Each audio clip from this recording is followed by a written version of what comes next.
So I spent the last 4 or 5 hours playing Haven's Hollow, testing out all of the settings, and I'm going to walk you through my Xbox settings. Now these will work for PS5, they'll work for PC. Here on console, here are my Xbox settings, and we're going to go through them one by one. So first we're going to start with controller. I'm a controller player, and what you want to do, and I don't know why they do this, but they always make sure you start at default. I don't know if that happens for you guys, but it happens for me all the time. So what I do is my horizontal stick sensitivity, we're going to start there. I play at a 1.4, 1.4. You're going to want to make sure you test this out for yourself, but most of the time 1.4 is a good sweet spot. 1.4 to 1.6 is actually where you want to be. Then you want to go down and you want to turn off a couple things. We don't want the controller vibrating. Why is that on? We're trying to shoot people, not shake our hands. Then you want to go down to dead zone inputs, right? And you want to go here. And these are the default settings. It makes no sense. 13, 13, 99, 10. No, that's totally bad. Left stick. This is what you're going to want to do. You want to put that down to about, I would say 3, depending on your controller. That is your min.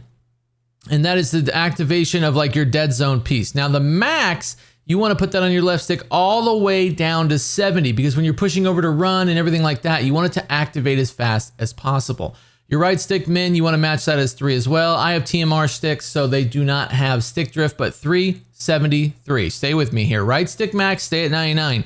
No triggers at all. You don't want anything in heating from your triggers there, so you should not have like a 13, because you want to be able to shoot as fast as possible, and if 13 slows it down. So I go with 3 just because I have hair triggers and it will bump it sometimes, then I'll accidentally shoot. It's kind of annoying. So put that at 3. Okay, now we're going to go over to aiming. You want to make sure we have a couple things. Target aim assist on, ADS aim assist on. Now keep in mind, aim assist was nerfed in Warzone for rotational aim assist with Black Ops 7. Then you want to go down to aiming advanced settings. You want to make sure you're not on standard. You want to make sure you're on dynamic. And then you want to make sure your ADS sensitivity transition timing is on instant, not gradual. You don't want to gradually do anything in this game. You want to instantly do it. It just makes sense. You can dabble in the custom sensitivity per zoom. I do not. I just leave everything off there. But dynamic and instant is what you want on that tab. Then you're going to go over to movement. Couple things here. Sprint assist. You want that on tactical sprint assist. Now keep in mind, tac sprint has now been moved to a perk, and I have a perk video coming out over the next couple of days because I'm testing out all the perks, but that has been moved. But you do want to be able to run. So you do want to put it on tac sprint assist. Then you want to have on 0 delay, sprint assist sideways, sprint assist backwards is totally fine. Mantle assist, I would go with off, crouch assist off, corner slicing on. Now that is up to you. If you like the lean, it doesn't add anything, doesn't hurt anything, it's up to you. I like to leave it on. Wall jump assist. I like sideways only. Now this is only going to apply in Warzone with the limited time modes that have this over the weekends. The weekends will have limited time modes for this. Okay, slide dive behavior. I do tap to slide. I'm not a big diver, so this makes sense for me. You can do hybrid if that's bigger for you, but I just don't. Automatic airborne mantle. I turn that off. I don't want to automatically mantle. Sprint restore allows you to resume sprinting after various actions without being required to press a button. Yes. Slide maintain sprint. Yes, keep that on. Parachute, free fall. Yes. Wall jump, activation press. Combat roll assist is always. And then you got your slide combat roll behavior is tap to slide, like I said before. I go with the combat roll camera in third person. It just makes it feel weird if you're in first person. So I just like the third person when it kicks out and goes back in. Movement advanced settings tab. So a couple things in here you just want to double check. They might not have been changed, but sometimes they do. Is your grounded mantle. Climb nearby obstacles while on the ground using the jump button. Obviously A. Then want that on. You want to make sure that your sprinting door bash is on so you're not messing with that. That's all going to be in that tab. Then we're going to go to combat. A couple things in here you want to look at. You want armored plate behavior as apply all. Okay. And then you want equipment behavior. Then you want to go to body shield and finishing move behavior. I put finishing move just because body shield takes up too much time and you get killed. Weapon mount activation. I do ADS plus melee. It's a little bit easier that way. And then you want to go ahead and go to combat advanced settings. So a couple things in here. Make sure you're on weapon mount exit. You want it instant. You don't want short delay. You want it instant. Then you want interact reload behavior. Prioritize interact. Mantle cancels reload off. You want to be able to reload. It should not cancel it. Sprint cancels reload. Leave that off. Don't change that. You want to make sure you stay there. Weapon mount movement, leave on. Weapon mount return, just leave that off. You don't really have to do anything really in there. Okay, next tab. I'm going to go to graphics. Now I do 120 refresh rate because it's my monitor. And then my brightness, I like to turn up to 55. Makes it a little bit poppier, makes it a little bit easier to see. And I'll give you some more stuff here in a second to make sure you can identify enemies a little bit clearer as well. Audio. Okay, a couple things in here. You want to turn your enhanced headphone mode on. It's free. I've paid for the paid version. I don't notice a much bigger difference, but the on version for free works pretty well. Now, this is a change for me. I normally use Sucker Punch, but I've noticed today over playing that Treyarch Mix has been a little bit better on footsteps. So I'm gonna leave it on Treyarch Mix.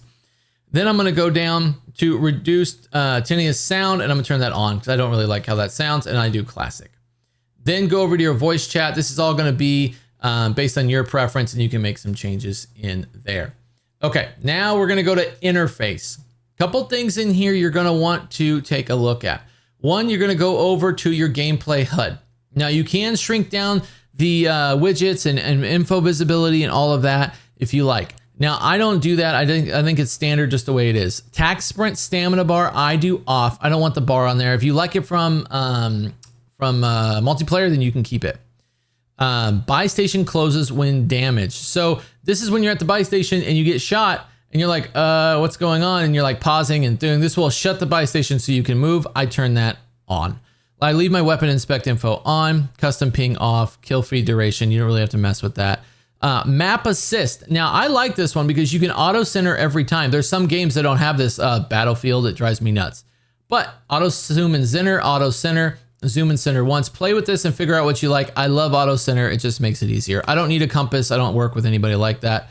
Crosshair lines. Now this is important. You want to make sure that your crosshair lines, one, are on. Then you want it, the spread is on as well. Then your dot is on. Now make sure your scale is at largest because you want to be able to see where you're placing the center hair dot on there. Now your crosshair color, I like to do a bright yellow. You can choose whatever you want. So I like to do that. I'll go in here and I like to do mine a bright yellow. I am colorblind though. If you've been on the channel for a while, you know I am colorblind. So I'll go down here and I'll put that all the way over. If you have the hex code for your favorite color or you want to Google it, you can do that too.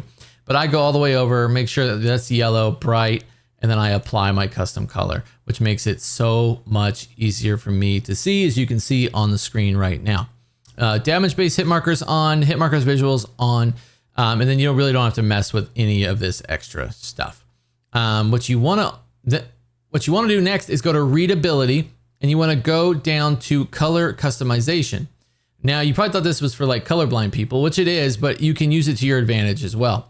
So I put myself as yellow because that makes me easier to see.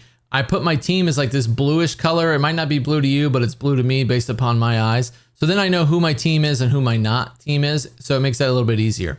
Color filter settings. You want to go to color filter and you want to go to color filter 2.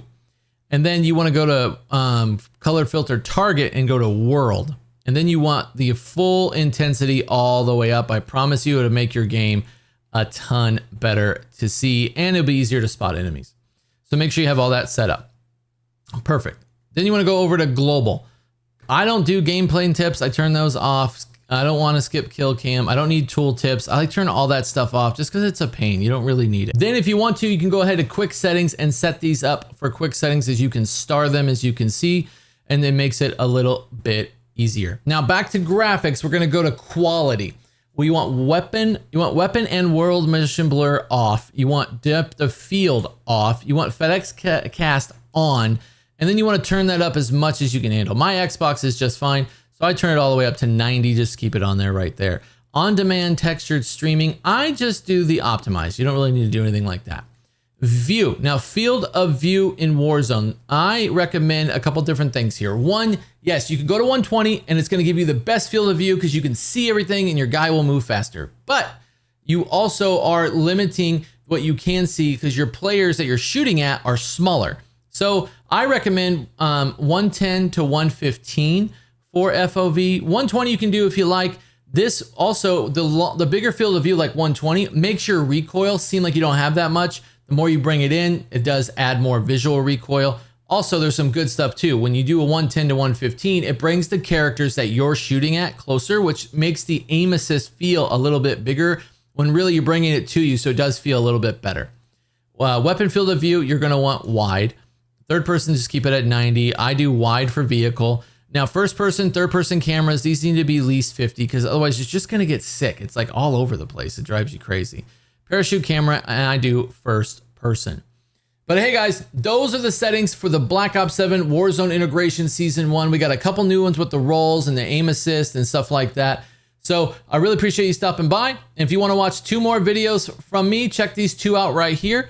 Otherwise, if you have time, turn notifications on, hit subscribe, because I got plenty of videos coming out over the next several months, helping everybody get better and have more fun in Warzone. All right, guys, I'll talk to you soon. Thanks.